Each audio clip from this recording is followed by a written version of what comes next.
Hi everybody, this is the Baseball Hut, the amazing, spectacular, terrific, the great one, the People's Champion, your host, the Hut. Welcome back to the Baseball Hut 2.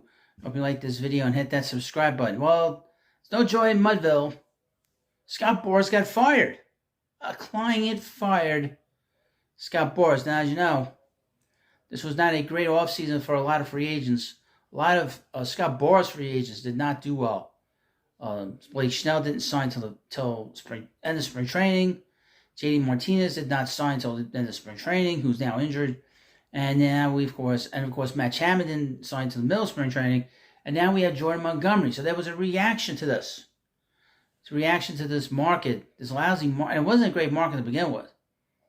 But to see this reaction from a player, it's not something you see every day. Not at all.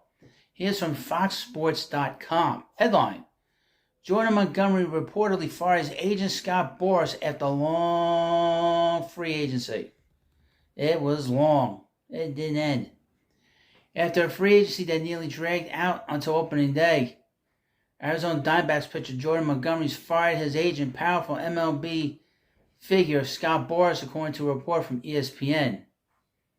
A quartet of Boras' clients who were top free agents this winter, which ESPN says have been named the Boras 4, all signed deals well below expectations after free agent processes that lasted most of the offseason.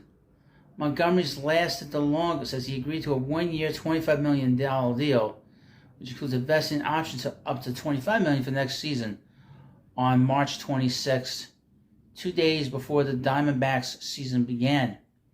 But the other three members of that Boras force, really should be 5. Like I said, Martinez is not mentioned. Third baseman Matt Chapman, who went to the Giants. Outfielder Cody Bellinger, who went back to the Cubs, and pitcher Blake Snell, who went to the Giants. Also wound up signing deals for much, much less than expected, despite the fact all 4 received accolades in 2023. Montgomery played a crucial role in the Texas Rangers' run to their first ever World Series title after coming over in a midseason trade from the Cardinals. Chapman won his second career Gold Glove at third with the Blue Jays. Bellinger won 2023 NL Comeback Player of the Year after making good on a one-year prove-it-all deal with the Cubs. Snell won the 2023 NL Cy Young Award with the San Diego Padres. So we mentioned that JD Martinez strove 100 runs in 100 games played. Bellinger re-signed with the Cubs in early March for 3 years and $80 million. Chapman signed with the Giants for 3 years and $54 million in early March, and Snell signed a 2-year, $62 million deal with the Giants so late in spring training that he was unable to debut for his new team until this past Tuesday, and only pitched 3 innings against the Nationals, allowing 3 runs. At the Montgomery side, Boras blamed team owners for his client's surprisingly difficult offseason. The agent, long seen as the most powerful, and influential in baseball, if not in North American sports in general, attributed the slow pace of free agency to a few factors, including normal market fluctuation and the uncertainty of team revenue from regional sports networks. We've had a dramatic difference in the competitiveness and aggressiveness of owners to win, Boras said. Montgomery's hiring Joe Wolf and Nick Channock from Wasserman as his new agents to replace Boras, according to ESPN. Wolf, who leads Wasserman's baseball portfolio, had a much more successful winter, highlighted by getting Japanese star pitcher Yoshinobu Yamamoto signed to a record-breaking 12-year, $325 million deal with the Dodgers, despite Yamamoto never thrown an MLB pitch beforehand. So that is something else. He sent him off to the Phantom Zone. You don't normally see this with agents. Agents don't normally get fired by their clients. Once in a while, you'll see that. Well, very, very rarely in baseball. And I don't remember ever anybody firing Scott Boras. So, obviously, Montgomery was not happy with the fact that he had to go all spring training sitting around waiting for a deal.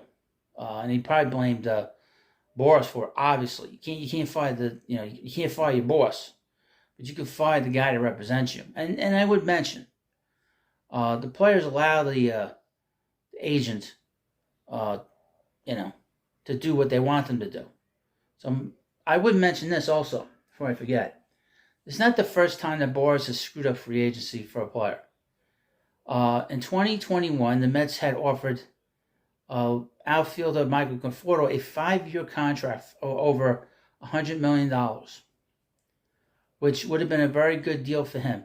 He did not take it. He played the 21 season, had a terrible season. Terrible. It's just a dreadful season. And he went to free agency. Mets gave him a qualifying offer. They wanted him to come back if he was willing to sign this qualifying offer. He rejected the offer.